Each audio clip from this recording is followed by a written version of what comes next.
شوہر بیوی کا حاکم کیوں؟ اللہ نے مردوں کو حاکم کا درجہ کن خصوصیات کی وجہ سے دیا ہے اور حاکم ہونے کا مطلب کیا ہے؟ بنت عبداللہ، دیکھیں حاکم ہونے کا وہی مطلب ہے جو ملک کے سربراہ کا مطلب ہوتا ہے. جیسے ہر ملک کا ایک سربراہ ہوتا ہے تو عوام کے ذمہ لازم ہوتا ہے کہ اس سربراہ کو فالو کرے، اس کی اطاعت کرے، اس کو عزت دے. یہ مطلب نہیں ہوتا کہ عوام ساری اس سربراہ کی غلام ہے، غلام نہیں ہوتی. ہاں، جب بھی چند لوگ اکٹھے ہوتے ہیں تو کسی ایک کو امیر بنانا پڑتا ہے کہ جب رائے میں اختلاف ہوگا تو اس کی بات کو مانا جائے گا اور اس امیر کا پھر احترام بھی کیا جاتا ہے. پوری دنیا اسی نظام پہ چل رہی ہے. فوج میں آپ دیکھ لیں، ایک سب سے بڑا سربراہ ہوتا ہے، ایک اس کے ماتحت ہوتے ہیں، ایک اس کے ماتحت ہوتے ہیں، ایک اس کے ماتحت ہوتے ہیں، آتے آتے سب لیفٹیننٹ تک آرمی میں یہ 17 گریڈ شروع ہوتا ہے یہاں سے. تو دنیا کا ایک نظام ہے کہ سب پیرالل نہیں ہوتے، ایک جیسے نہیں ہوتے. اب یہاں تو کسی کو اعتراض نہیں ہوتا کہ وہ صاحب لیفٹیننٹ کیوں ہے اور یہ عام رنگ روٹ کیوں ہے، فوجی کیوں ہے، یہ تو ظلم ہے، یہ فوجی اس کی اپنے آفیسر کی اطاعت کیوں کر رہا ہے. بھائی دنیا کا نظام چلتا ہی ایسے ہے. تو ایسے ہی گھر بھی جو ہے نا ایک چھوٹی سی سلطنت ہوتی ہے، اس میں بھی اگر کوئی سربراہ ہی نہیں ہوگا، حاکم کا معنی یہاں سربراہ ہے. اچھا، حاکم اس سربراہ کو کہتے ہیں جو ماتحت کے کا خیال بھی کرتا ہو. جیسے ملک میں بدامنی پھیلتی ہے تو سربراہ جو ہے نا ملک کا، جو بھی وزیر اعظم ہے وہ ذمہ دار ہوتا ہے. بعض ملکوں میں صدارتی نظام ہے، وہاں سربراہ صدر ہوتا ہے. بعض ملکوں میں یہ جو ہمارے یہاں سسٹم چل رہا ہے، وزیر اعظم جو ہے وہ بڑا ہوتا ہے ملک کا، اس کے پاس اختیارات ہوتے ہیں. تو ملک میں جب بھی کوئی فساد ہوتا ہے، ملک میں قحط کا سما ہوتا ہے تو سربراہ ذمہ دار ہوتا ہے. تو اسی طرح گھر کا سربراہ اللہ نے کسی کو تو بنانا تھا نا. اگر کوئی بھی نہ بنتا تو ذمہ دار کون ہوتا؟ رسپانسبلٹی کس کی ہوتی؟ آپ کہتے ہیں سب کی ہوتی. تو بھائی ایک امیر بہرحال ہوتا ہے. یہ نیچر کا بنایا ہوا نظام ہے، یہ فطرت کا بنایا ہوا نظام ہے.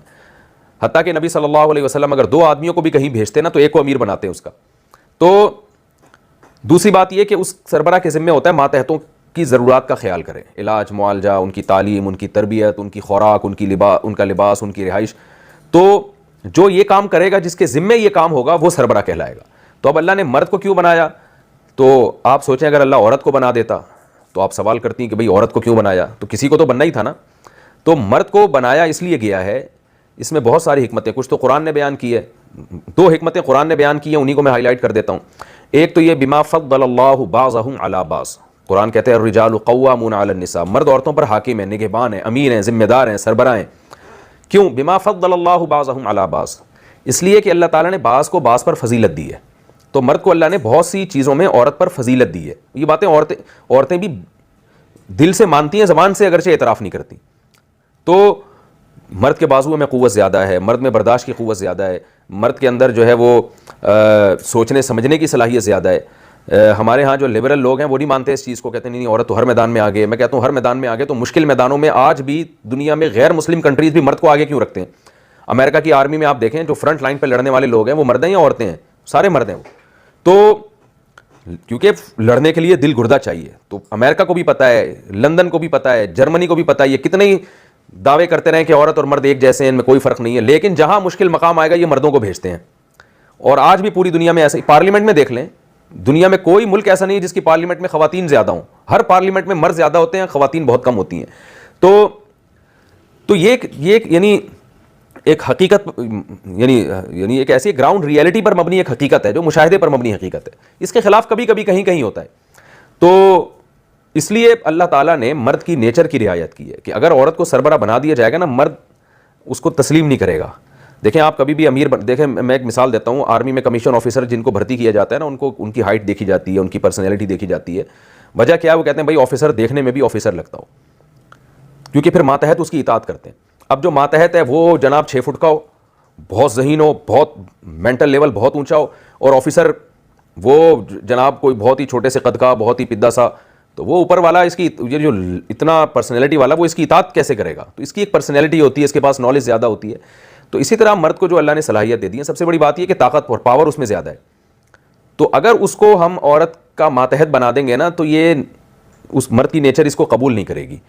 تو وہ گھروں میں لڑائیاں فسادات ہوں گی. وہ بائی نیچر اس طرح ہو نہیں سکتا. ایسے ہی ہے جیسے جنگل میں شیر کو بادشاہ بنانے کے بجائے آپ کسی اور جانور کو بادشاہ بنا دیں آپ، تو یہ نیچر کے خلاف ہو جائے گا. تو اس لیے پہلی بات اللہ نے یہ حکمت بیان کی بما فضل اللہ بعضهم علی بعض، کہ اللہ کا قانون ہے کہ اللہ ہر ایک کو ایک جیسا نہیں بناتے، بعض کو بعض پر اللہ بعض لحاظ سے فضیلت دیتے ہیں. تو مرد کو اللہ نے فضیلت دی ہے، وہ حاکم بننے کا اہل ہے. دوسری بات اللہ نے بیان کی وبما انفقوا من اموالہم، خرچ کرنے کی ساری ذمہ داری مردوں کے کندھوں پہ ڈالی گئی ہے. تو جس کے ذمہ خرچ کرنا ہوتا ہے اگر اسے ماتحت بنا دیا جائے تو وہ خرچ نہیں کرے گا. وہ انسان اپنے ماتحتوں پر تو خرچ کرتا ہے، اس کو پتا ہے کہ میں ان پہ خرچ کروں گا تو یہ میری اطاعت بھی کریں گے. جب مرد کو پتا ہوگا میں بیوی کو کھلاؤں گا پلاؤں گا، گیس بجلی کا بل دوں گا، اس کے بچوں کے اسکول کی فیسیں دوں گا، لیکن یہ میری ایک نہیں مانے گی، تو وہ خرچ کرنا چھوڑ دے گا، تو اس سے بھی گھر تباہ ہوں گے، برباد ہوں گے. تو اس لیے اللہ نے دو وجہ سے فضیلت دی، ایک تو یہ نیچر اس کی بنائی ہے، دوسری اللہ تعالیٰ نے اس پہ ساری مالی ذمہ داریاں مردوں کے کندھوں پہ ڈالی. اور ہم تو دیکھتے تھے اپنے گھروں میں، اور ماضی میں تو ایسا ہی ہوتا تھا، اب بھی اکثر گھروں میں مسلمانوں کے ہو رہا ہے، ایک آدمی 20 افراد کو کھلا رہا ہوتا ہے اور کیسے وہ مال لٹا رہا ہوتا ہے اپنا. تو خواتین کی بہرحال یہ ذمہ داری ہے. آج ہماری جو لبرل خواتین ہیں وہ بالکل مردوں کے برابر آ کے کھڑی ہو گئی ہیں، جس سے ان کا اپنا گھر تباہ ہو رہا ہے اور نقصان ہو رہا ہے. تو عورت کو چاہیے اپنے شوہر کی ماتحت بنے اور اس میں فخر محسوس کرے. وہ بتائے میں اپنے شوہر کی اطاعت کرتی ہوں، یہ فخر کرے، یہ نہیں کہ میں اپنے شوہر کی آنکھوں میں آنکھیں ڈال کے بات کرتی ہوں، میں تو نہیں اس کو لفٹ کراتی. تو صرف محبت نہیں کرنی ہے عورت نے اپنے شوہر سے، عورت نے اپنے شوہر کو سربراہ کا درجہ بھی دینا ہے. ہمارے ہاں محبت کے معاملات تو چلتے ہیں کہ عشق کے دعوے اور محبت کے دعوے، لیکن وہ بالکل اس کے پیرالل آ کے کھڑی ہو جاتی ہے. تو یہ گوروں کا غیر مسلموں کا سسٹم ہے، اور ان کا حال دیکھو بیچاروں کا ہوا کیا ہے. تو اسلام یہی سکھاتا ہے کہ نبی صلی اللہ علیہ وسلم نے فرمایا لو كنت آمر احدا ان يسجد لاحد لامرت النساء ان يسجدن لازواجهن. اگر میں کسی کو حکم دیتا نا سجدہ کرو اللہ کے علاوہ، تو عورت کو حکم دیتا کہ شوہر کو سجدہ کرے. ہاں حکم نہیں دیا اس لیے کہ نہیں چاہتا اللہ تعالیٰ کہ اللہ کے علاوہ کسی کو سجدہ کیا جائے. تو بہت بڑا حق ہے. آج ہمارے ہاں جو لبرلزم پھیل رہا ہے اس میں خواتین مردوں کی ماننا چھوڑ دی ہے، انہوں نے اینٹ کا جواب پتھر سے دیتی ہیں. ٹھیک ہے سب خواتین نہیں، جو اس وقت میرا کلپ سن رہی ہیں ان کے علاوہ خواتین ایسا کرتی ہیں، لیکن بہرحال یہ چیز ہمارے معاشرے میں تباہی اور بگاڑ کا ذریعہ بن رہی ہے.